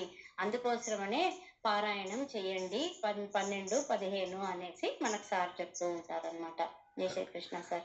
జై శ్రీకృష్ణ. అదేవిధంగా ఏది చేసినా అంటే ఏదైనా కూడా భక్తి లేనిది ఎందుకు అని, అంటే భక్తి ఉన్నప్పుడు చేయాలి. కానీ ఇది చేస్తే పుణ్యం వస్తుంది అని చదివితే అందులోపల పుణ్యం రాదు. మనకు ఏమవుతుందంటే కోరిక, ఫస్ట్ ఆఫ్ ఆల్ కోరిక తీసేసేయాలి. కోరికతో చేస్తే జరగదు, గ్యారంటీగా జరగదు. దెయ్యాలు కూర్చుని రివర్స్ అయ్యేలాగా చేస్తాయి. అభిక్రమ నాశదోషము ప్రత్యవాయ దేశం. కాబట్టి కోరికలతోని పూజలు చేయకూడదు. పూజలు కానీ, వ్రతాలు కానీ, నోములు కానీ ఏ పని చేసినా కోరికతోటి అది రివర్స్ అయ్యి పాపాలు ఇస్తుంది. కాబట్టి మొదటిది వదిలేసేయండి. రెండవది ఏంటి? పారాయణాలు, పూజలు, పునస్కారాలు ఇవన్నీ చెయ్యండి. కానీ భక్తితో దేవుడు మనకు ఈ జన్మనిచ్చినందుకు కృతజ్ఞతతో చేస్తే చెయ్యండి. అది కూడా అది చేస్తున్న సమయంలో వేరేది ఆలోచించారనుకోండి, దానికి పుణ్యం పోతుంది. పుణ్యం పోయి రివర్స్ అవుతాయి. కాబట్టి ఏంటంటే మీరు అలా చేయకుండా పుణ్యము రావాలి అని అనుకోకండి. అంటే మీరు ప్రశాంత హృదయంతో భగవంతుణ్ణి ప్రేమించండి. భగవంతుని ఏ విధంగానైతే మనం పిల్లలకు ఏ రకమైన కోరిక లేకుండా వాళ్ళు అన్నీ చేసేది ప్రతిదీ ఆనందంగా చేస్తామో, భగవంతుడి పూజను కూడా అలాగా ఆనందంతో చేయండి. ఏది చేసినా సరే, ఏ పని చేసినా సరే అలా ఆనందంగా చేయండి. కానీ సులభం భగవద్గీత మార్గం కదా. భగవద్గీత మార్గం ఎవరి మీద చాడీలు చెప్పకుండా ఉండడము, ఎవరి మీద నేరాలు చెప్పకుండా ఉండడము, ఎవరి గురించి చెడ్డగా మాట్లాడకుండా ఉండడము, ఎవరు చాటుగా మాట్లాడకుండా ఉండడము, ఎవరిని అనవసరమైనటువంటి జనాలు ఇందులో వస్తాయి. మనకు 3 లక్షణాలు వస్తాయి. ఈ అధ్యాయంలో తర్వాత తెలుసుకుంటాం. వివిక్త దేశ సేవిత్వము, ఆధ్యాత్మ సత్య నిత్యత్వం, ఇవన్నీ కూడా మనకు తెలుస్తాయి. 3 క్వాలిటీస్ ఉంటాయి. ఆ 3 తెలుసుకుంటే అయిపోయినట్టే మనకు జీవితం. 11వ అధ్యాయంలో కూడా భగవంతుడు మత్కర్మ కృత్ మద్భక్త మత్పరమ సంఘ వివర్జిత ఇవన్నీ కూడా చెప్పాడు భగవంతుడు. అంటే ఏంటంటే అవి సాధిస్తే చాలు, చాలా సులభంగా భగవంతుని చేరుకోవచ్చు. దానికోసం స్పెషల్గా పూజలు, అభిషేకాలు, పునస్కారాలు, పక్కవాన్ని తొయ్యడము, తన్నడము చేయాల్సిన అవసరం లేదు. భక్తిగా చేయండి. మీరు రష్ లేని టెంపుల్కి వెళ్ళి అక్కడ కూర్చొని ధ్యానం చేయండి. ఎవరొద్దన్నారు, ఎంతసేపు చేస్తారో చేయండి. మీ ఓపిక 6 గంటలు చేయండి. 6 గంటలు చేయండి. నెక్స్ట్ ఎవరైనా క్వశ్చన్ ఉంటే అడగండి. సార్, కష్టంలో ఉన్న మన వాళ్ళ మాధవి 12వ అధ్యాయంలో అసలు తెచ్చుకునేది ఎటువంటి వాడు నాకు ఇష్టము, ఎటువంటి వాడు నాకు ఇష్టము, అదే చెప్పుకుంటూ వచ్చినారు కదా సార్. అంటే కాబట్టి అవే చెయ్యాలి. భగవంతుడు చెప్పిన 35 లక్షణాలని అలవర్చుకోవడమే మన ముఖ్య ఉద్దేశము. అందులో ఎక్కడ కూడా భగవంతుడు అభిషేకం చేసిన వాడు నాకు ఇష్టము, పూజలు చేసిన వాడు నాకు ఇష్టము, ఏకాదశి వ్రతం చేసిన వాడు నాకు ఇష్టము అనలేదు. ఎవడైతే పవిత్ర హృదయుడై ఉండడానికి కావలసిన 35 లక్షణాలని తెలుసుకుంటాడో వాడు నాకు అత్యంత ఆప్తుడు అని చెప్పాడు. మాధవి బెల్లారి గారు ప్రశ్న. సార్, మన వాళ్ళు కష్టంలో ఉన్నప్పుడు వాళ్ళ కోసం కోరుకొని చెయ్యొచ్చు కదా సార్, వాళ్ళకి మంచి కానీ అంటే కోరుకొని చెయ్యండి. కానీ దాంతో ఫలితం అదే చెప్తున్నా కదా, కోరికకు ఫలితం రాదు కదా. మీరు అంటే ఎవరి ప్రారంభం ఎవరు మార్చగలరు? మీరు కోరుకోవడంలో తప్పులేదు కానీ అంటే ఎవరి వాళ్ళు ప్రారంభం మారదు కదా. చేయలేని పరిస్థితి, వాళ్ళు చెయ్య చేయలేని చేయండి పరిస్థితుల్లో చేయండి ఉన్నప్పుడు చేయండి వాళ్ళ కోసం చెయ్యండి. కానీ సంకల్పం. నేనేమంటున్నానంటే ఏమీ లేదు. ఒక పర్సన్ బెడ్ రిడన్ అయి ఉన్నాడు, నడవడానికి కూడా ఓపిక లేదు. రామ అనుకుంటే చాలు వాళ్ళకి ఇంకా వేరే లేదు. ఎందుకంటే వాళ్ళ ఓపికకు తగ్గట్టుగా. అంతేగాని ఓపిక ఉండి బాగా ఉండి అన్నిటికీ సినిమాలకు షికార్లకు సినిమాలకు అన్నిటికీ టైం ఉంది వాళ్ళు ఎవడో చెప్తాడు, ఎవడో ప్రవచనకర్త చెప్తాడు నామం చేస్తే చాలు ఈ కలియుగలను అంటాడు. వీళ్ళు కూర్చొని రామ అనుకుంటారు, అయిపోయింది. ఆ రామ కూడా పవిత్రంగా అన్నారు. సో కాబట్టి అలా షార్ట్ కట్ ఉంది కదా అని కొట్టద్దు. షార్ట్ కట్ ఎవరికి షార్ట్ కట్టు? శరీరంలో ఏమాత్రము అవకాశం లేదు, ఇంకా వాళ్ళకి వెళ్ళి లేచి చేసేది అవకాశం లేదు. కానీ ఆ స్థాయి వచ్చే లోపలే జ్ఞాన మార్గంలో మీరు అంటే ముసలితనము వచ్చే లోపలే మనం మారిపోవాలి. ముసలితనం వచ్చే లోపలే జ్ఞాన మార్గంలోకి ఎంటర్ అయిపోవాలి. అప్పుడు ఏమవుతుందంటే మనకి ఇవన్నీ ఉండవు. ఇంకా నేను భగవంతుడు స్వరూపుడను, నేను పవిత్ర హృదయుడను అని చెప్పి తెలుసుకున్న మరుక్షణం, పవిత్రంగా ఉన్న మరుక్షణం అయిపోయింది.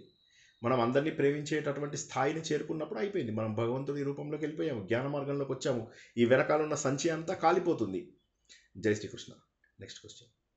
ఇప్పుడు వాళ్ళకి బాగలేని ఉన్నారంటున్నారు కదా, వాళ్ళకి బాగలేదు మనము కోరుకొని చేసేదానికన్నా మనము దేవుణ్ణి ప్రార్థించుకొని ఏది వాళ్ళకు ఆ కర్మానుసారం ఎవరు వచ్చినా బిడ్డకు వచ్చినా మనకు వచ్చిన కర్మానుసారమే వస్తాయి కదా. మనము భగవన్ నామ స్మరణ చేసుకుంటూ మీరు ఇది ఇచ్చారు, అది అనుభవించేదానికి అనుభవించేటట్టుగా ఇవ్వండి అనేది మనం చెప్పుకోవాలని అనిపిస్తుంది. అది అనుభవిస్తేనే పోతుంది. మా రమణ మహర్షి అన్నారు కదా, ఈ వద్దంటే ఇది పోతుంది కదా స్వామి, మీరు చెప్పచ్చు కదా అంటే, ఇప్పుడేమో కోరుకుంటాము స్వామిని ఇస్తాడు మా ఆరోగ్యమేమో, ఇది అట్లే ఉంటుంది, మళ్ళా ఇంకో జన్మలో అనుభవించాలి దాన్ని. అట్లా కాబట్టి అనుభవించే విధానం అనుభవించడానికి అందుకోసమని ఏంటంటే వీలైనంత వరకు అనుభవించినా నొప్పి తెలియకుండా ఉండాలి అని చెప్పి అంటారు. ఇప్పుడు ఆపరేషన్ కంపల్సరీ, కానీ ఆపరేషన్లో మత్ ఇంజెక్షన్ ఇస్తారు. సో ఆపరేషన్ జరగడం అయింది, కానీ మత్ ఇంజెక్షన్. అదేవిధంగా మనకి ఏంటంటే భగవంతుడి పైన భక్తి జ్ఞానము వచ్చినప్పుడు ఈ శరీరంకి ఏమైనా కూడా పట్టించుకోము మనము.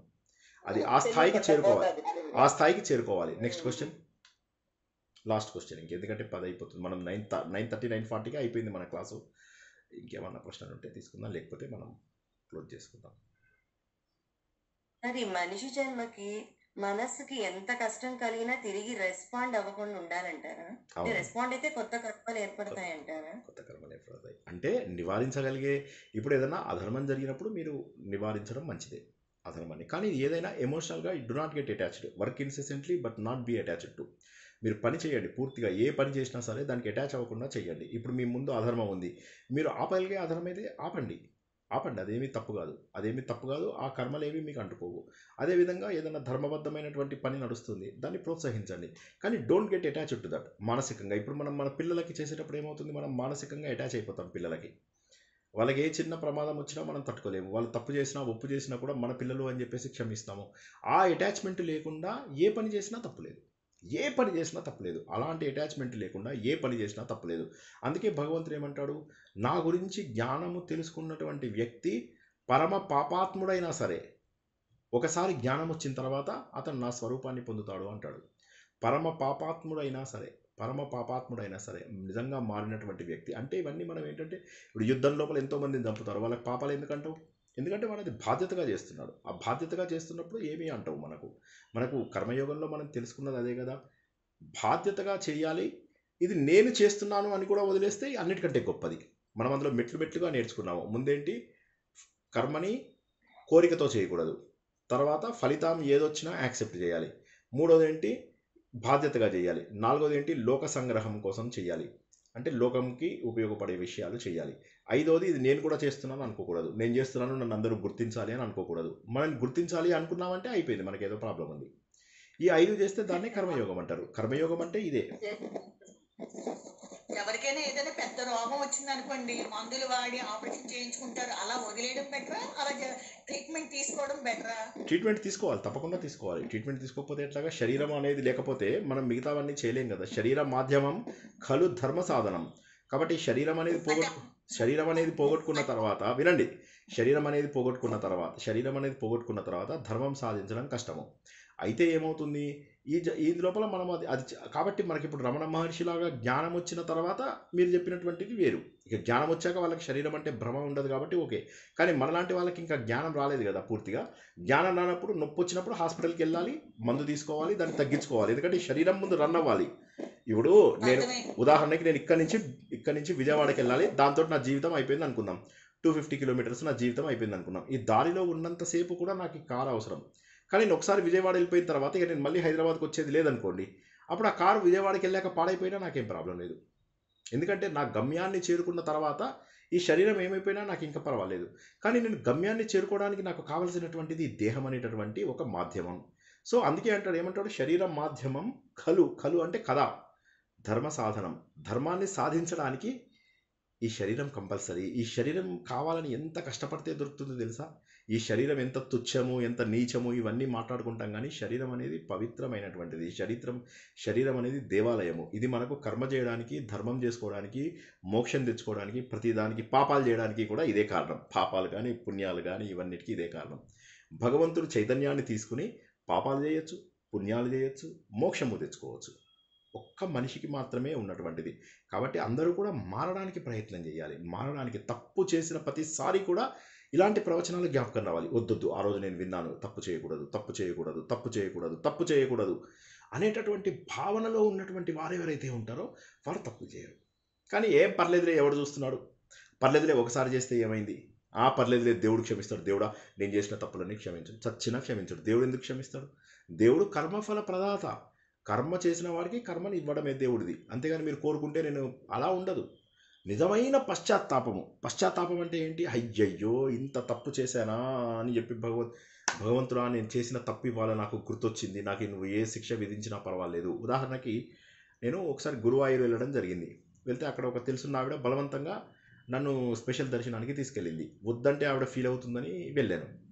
వెళ్ళిన తర్వాత ఏమైంది, ఆలయంలో దర్శనం చేసుకునేటప్పుడు అంతా బాధే నాకు. చివరికి దర్శనం చేసుకుని బయటికి వచ్చాను. బయటికి వచ్చిన తర్వాత అంతా మనసంతా వికలమైపోయింది. నేను అప్పుడు అన్నాను, అందరూ 1-2 గంటలు వెయిట్ చేస్తుంటే నేను 20 నిమిషాలలో దర్శనం చేసుకుని వచ్చేసాను. నేను చేసినది తప్పు. కాబట్టి దీన్ని నా పాపం అకౌంట్లో వెయ్యి దేవుడా. నాకు పుణ్యం, నిన్ను చూసినందుకు పుణ్యం ఇవ్వకు, నన్ను దీన్ని పాపపు అకౌంట్లో వెయ్యి అని చెప్పేసి భగవంతుని అక్కడే ప్రార్థించుకుని బయటకు వచ్చా. ఎందుకంటే తప్పు చేసింది తప్పు తెలియాలి, మనకు అది తప్పు తెలియాలి. అండ్ దానికి కావలసిన శిక్షను నేను అనుభవించడానికి సిద్ధంగా ఉన్నాను. అది అలా ఉండాలి. అంతేగాని పూజారి చేతిలో 10 రూపాయలు పెట్టి నేను దేవుణ్ణి ఎక్కువ ఏమీ లేదు. దేవుడి దగ్గర పాపం చేసావు, ఇంకా ఘోరమైనటువంటి కష్టాలు అనుభవిస్తావు, గుర్తుంచుకో. జై శ్రీకృష్ణ. నెక్స్ట్ ప్రశ్న. ఉదాహరణ చెప్పారండి, అందరికి అర్థమయ్యే విధంగా.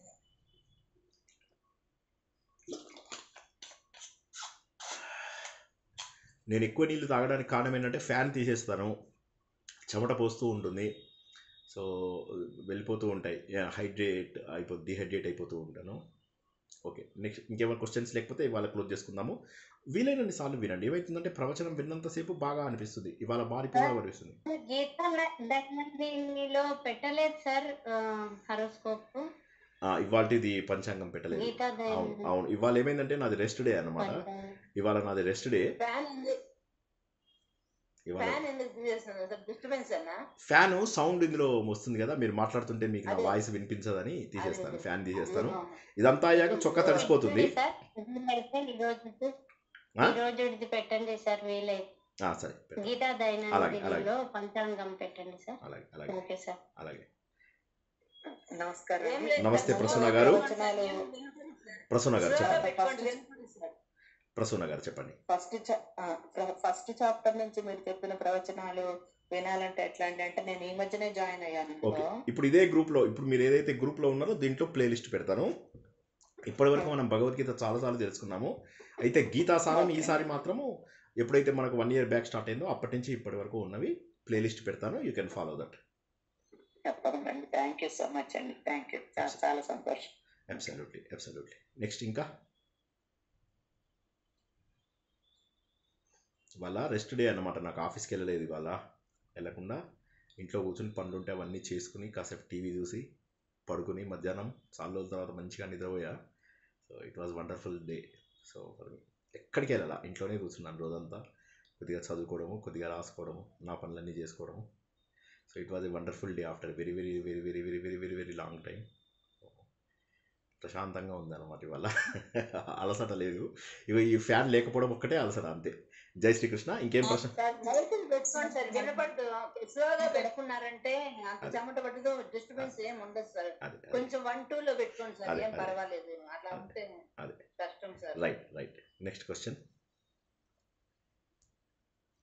ఓకే, ఎవరికి ఏమి ప్రశ్నలు లేవు కాబట్టి ఈరోజుకి ఇక్కడ ముగించుకుందాము. ఆత్మతత్వాన్ని తెలుసుకుంటున్నప్పుడు మన లోపల క్రమ పద్ధతిలో మార్పు రావాలి. ఓ భగవంతుడా, నేను ఆత్మస్వరూపుడని అన్నటువంటి సత్యాన్ని మాటి మాటికి నాకు జ్ఞాపకం చెయ్యి. నేను ఈ సాధనలోనే నా జీవితాన్ని గడపాలి. ఈరోజు తెలుసుకున్నటువంటి సత్యాలు నా జీవిత గమ్యాన్ని మార్చాలి. నేను ఇదే మార్గంలో ఎప్పుడు నడవాలి. ఈ సత్యం మనందరికీ కూడా మళ్ళీ మళ్ళీ మళ్ళీ మళ్ళీ జ్ఞాపకం వస్తుందని, ఈ వారమంతా కూడా సాధనలోనే మన సమయాన్ని గడుపుతామని ఆశిస్తూ ఈరోజు ప్రవచనాన్ని ఇక్కడికి ముగించుకుందాం. జై శ్రీకృష్ణ. కృష్ణ సార్.